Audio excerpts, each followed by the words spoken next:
Welcome to the Real Estate Syndication Show. Whether you are a seasoned investor or building a new real estate business, this is the show for you. Whitney Sewell talks to top experts in the business.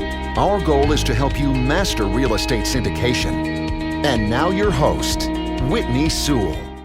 Gene Trowbridge and Jonathan Ney, founding partners of the top syndication firm, Trowbridge Law Group, LLP, have a legal team with over 50 years of combined experience in real estate syndication and the practice of real estate securities law.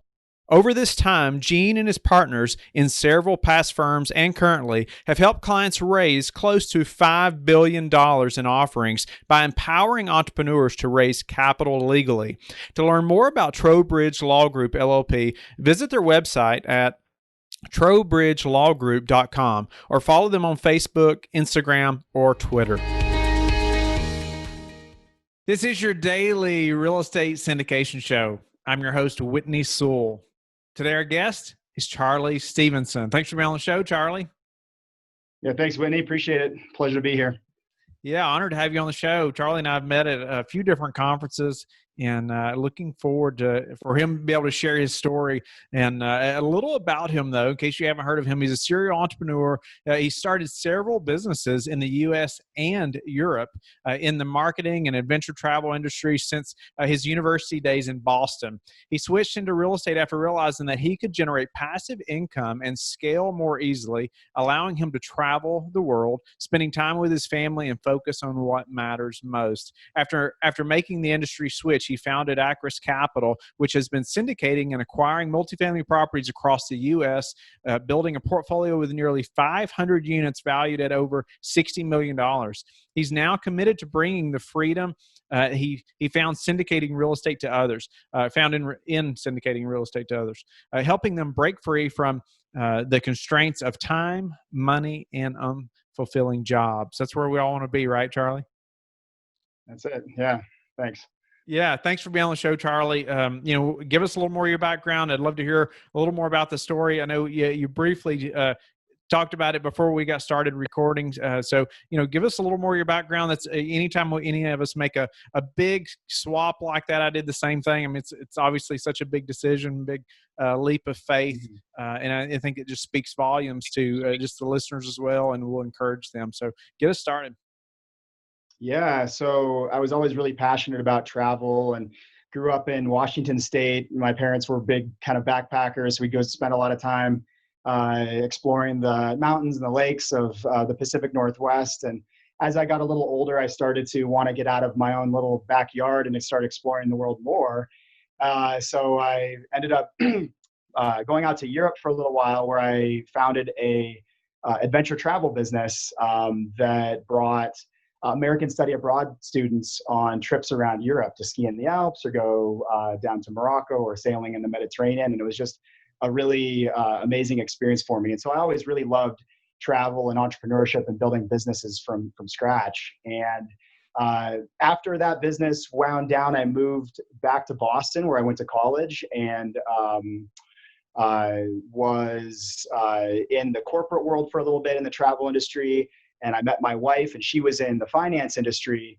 And we both kind of realized that working in the corporate world, while it paid well and seemed really glamorous, we weren't traveling as much as we wanted to. We weren't out spending time with family as much as we really valued. And so on our honeymoon, we vowed to quit those jobs and go and travel. And we had no idea at the end what that would look like from an income perspective or anything. We just knew we wanted to maybe start our own business. And so we traveled for about a year and a half and just had an amazing kind of transformational experience, a lot of growth, a lot of exploration. It was a lot of challenge too, but just a lot of real highlights. And it was about halfway through the trip, we were riding the train across Siberia up in Russia, the Trans-Mongolian.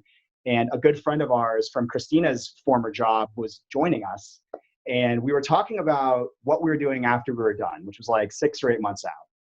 And we were kind of like, boy, this condo we have in Boston which we had rented, has been generating cash flow for like the last 6 months and supporting our travels to some extent. How great would it be if we had like 5 more of these? We wouldn't even have to return and find another job or something. And our friend was like, yeah, silly. Like, this is what I've been doing since I graduated from college. She had owned a couple of multifamilies in the Boston market.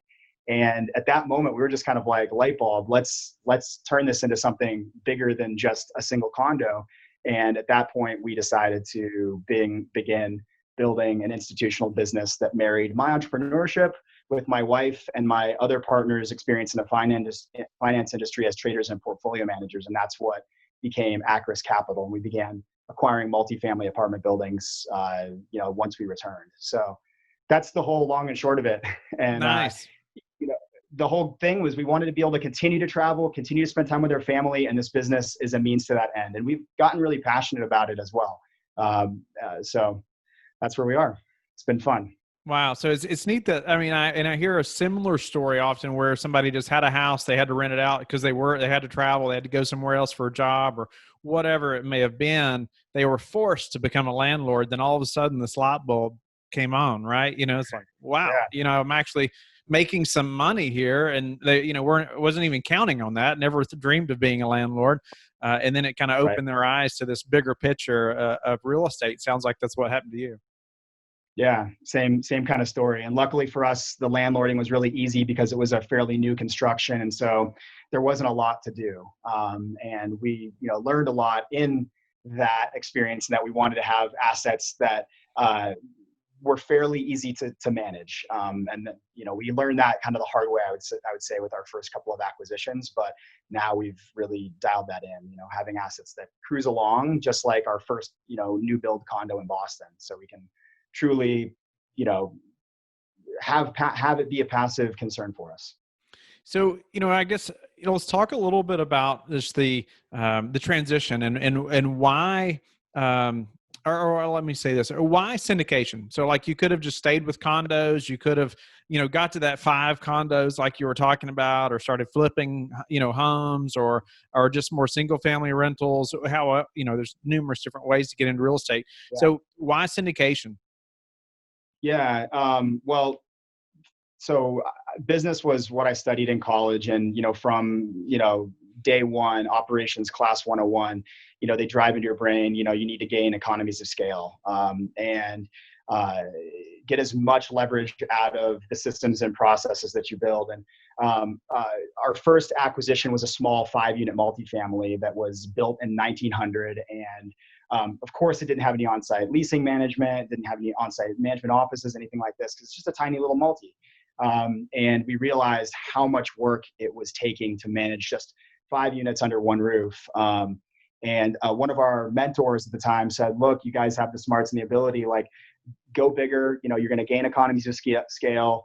Having that on-site management office is a game changer, and it'll make managing your 5-unit be the same amount of effort to manage your 5 unit as it would be a 50 or 100 or 150 unit.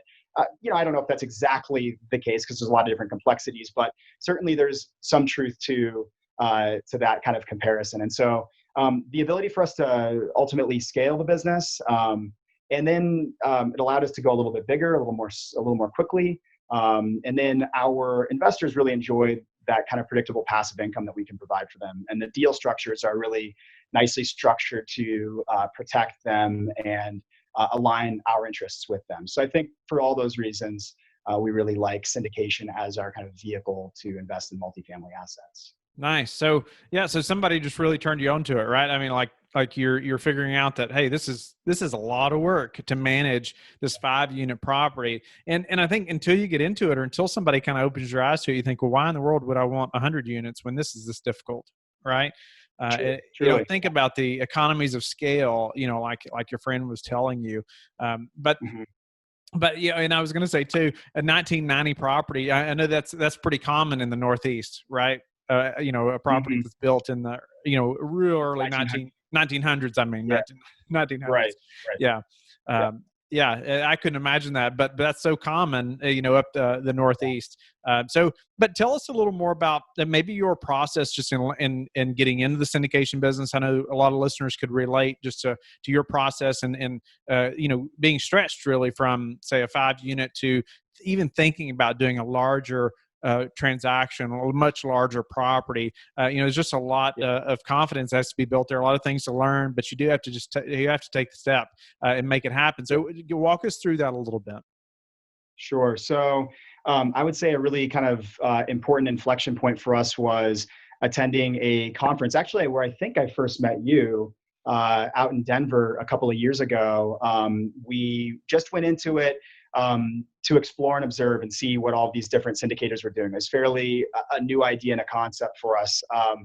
And we attended a lot of the different kind of sessions and spoke with a lot of the different groups that were there in attendance.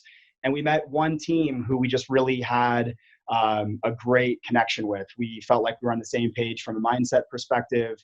There was just an instant kind of click, and we began to really invest in getting to know them over time. And over the course of the next year, as we built trust and kind of better understood each other, and a little on them, they are an operator and a syndicator on numerous kind of large assets in the Southeast and Southwest. And so we were a little bit honored just that they were giving us the time of day. But they kind of took us under their wing and let us kind of ask any question that we had, and we really just valued that and continue to value that relationship, because they really showed us what pitfalls there are and what we need to be careful about, and how we can build kind of processes and systems around each of the different components of syndicating an asset like this. And so that built a lot of our confidence. So we began participating with them as a member of a general partnership on a couple of their syndications that they were the lead sponsor of. And in the course of that time, we built our confidence and understood how our earlier experience operating smaller multifamily properties had similarities and differences with the larger assets. And that helped us to kind of identify the gaps that we had, which we really intentionally began to fill over the kind of intermediary period between then and now. And so we built kind of the confidence to go out and seek our own multifamily asset to syndicate. That's awesome. No, that's awesome. And it's just a great way to get into the business, right? I mean, find an operator who's been doing it, been around the block and back, and you just learn so much by being connected to that individual. So did you mention how you initially got connected to that person or that group? Yeah, it was through a conference that Joe Fairless runs. Yeah, out in Denver. And so tell me though, because this question is often too, like everybody wants to find that group, right? Like you did, wants to find that individual that's going to mentor them or take them under their wing a little bit, and that's difficult. Like I understand now too. It's just like there's so much happening. I can't answer every question, or I can't allow everybody to work with us and I know other operators that experience that, but you want to help everybody you can. So how did you but adding value to that person is so important, and how did you do that? How did you kind of get this person's attention enough for them to be really your all's mentor for a time, or maybe even still what did that relationship look like? Yeah, so it started off with kind of taking a little bit of a risky move and introducing ourselves to them. They were paneling in one of the discussions at the conference. And so my partners and I identified some of the different people that were paneling and some of the speakers, and reached out directly to them, which was surprisingly easy. And those that responded, we sat and had breakfast or lunch with. Those that didn't, we just, hoped that we'd meet them again at another time. And once we met that individual, or the two individuals on that team, we just kind of let ourselves and our experience kind of bring a little bit of credibility, and they liked the way we were approaching the market in a little bit of a different way. They liked that we were pretty authentic and just candid as communicators, and let them know that we had vulnerabilities and were willing to learn. And as the relationship began to grow, we put systems and processes in place to grow it. So every 2 weeks, we met with them and had a conversation. We set expectations early on about what we were looking to do and trying to understand what they needed. And we learned that, my kind of strategic and marketing background could help to influence certain things that they were still figuring out. And then my other partners kind of underwriting and understanding of like larger like, I guess, trading and portfolio management could help them to influence their underwriting models and strengthen their underwriting models. And so we found out like where we could bring value to their team. And of course, they could bring a lot to us through their experience as, experienced syndicators at that point. So we just found where there were gaps within our organizations and just began to share resources and ideas. And it's been a really, that kind of simple formula has been really great for us and for them as well. I think we're all growing more because of it. I liked hearing that you all were proactive. Like you went out, you seen who was on the panels, and you reached out to them. You didn't care how many said no, but you focused on the ones that said yes, right? And that's incredible. Yeah. I mean, is taking that step, and I find that most won't do that. Most people will, they say they want to get into this or they're interested in real estate, but they won't take that step to even connect with somebody that they feel is ahead of them. And I would say that person probably doesn't feel like they're much further ahead of you, but you visualize them as being that far ahead that you don't want to reach out, but you should. You should reach out. Yeah. So I like how, anyway, you all just reached out, you set up a time to talk, and no doubt that's paid off. And so tell me about some growing pains since then, maybe a growing pain that you all had and how you overcame it. Yeah, I think so. As we began getting our confidence as operators, we began to go out and explore new markets apart from our first market that we had been introduced to with our partners down in the Southwest. And we found quickly that it's a lot about the relationships and the infrastructure that you build on the ground in these markets, especially with the deal providers like the brokerage houses. And so, it began with us calling a lot of the brokers who have access to the larger 100-unit plus deals. And when you get a random phone call as a broker from a firm you've never heard of, and you don't understand how they're capitalized, you don't know what their experience is, maybe there's a website they can visit, but when you don't have a local body of experience, they're less likely to give you their attention and certainly less likely to bring you, a really valuable value-add multifamily asset. And so what we did to kind of overcome that was we really worked to build on-the-ground relationships with local investors and syndicators and developers who had those relationships with the lenders and the brokers in that market, so that we could get a little bit of credibility from, those pre-existing relationships.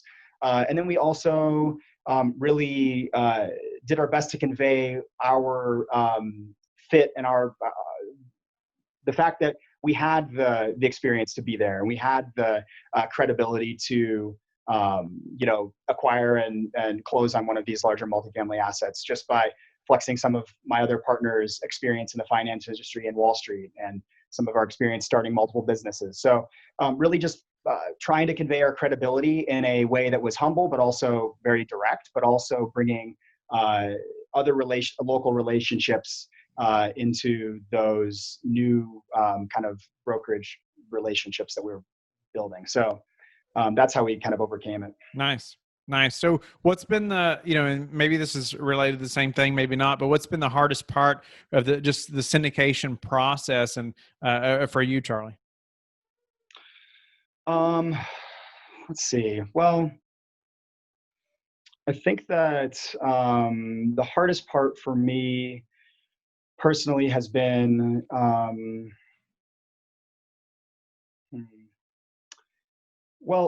big part of it, a big part of my role within this organization is investor relations. And, we're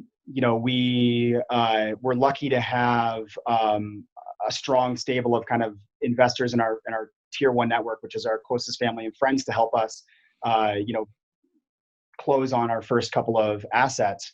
And as we, continue to grow our business, it became clear that our capability for, raising capital from our network needed to increase. And so I really had to go back to marketing school and go back to kind of school to understand what tools and technologies I could use and employ in our business in order to increase our money raising capability, which really boiled down to education, and building automations that help to educate our investor base and our newer investor base about syndication, about how these structures work, about the different risks that can be that they need to consider, and then putting all those tools in place so that it automates and brings them down that kind of funnel. And so that's been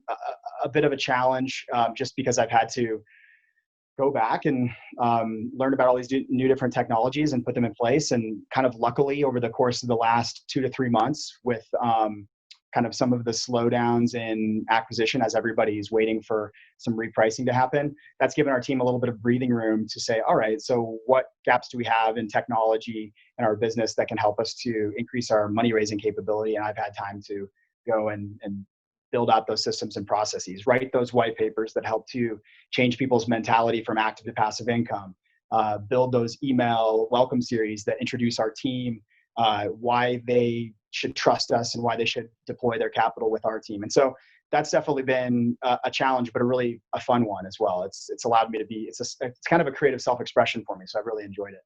What's been the best piece of technology that you've added to your all's operations?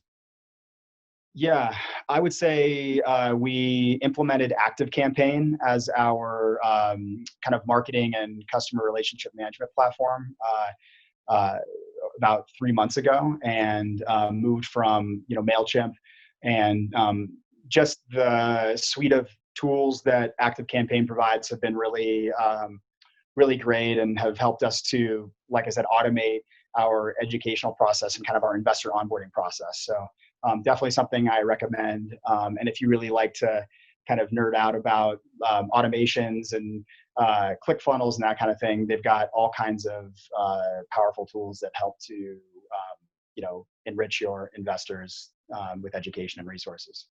What's a way you've recently improved your business, maybe besides Active Campaign, that we could also apply to ours? Yeah. Besides technology, It could be some other piece of technology too. Sure.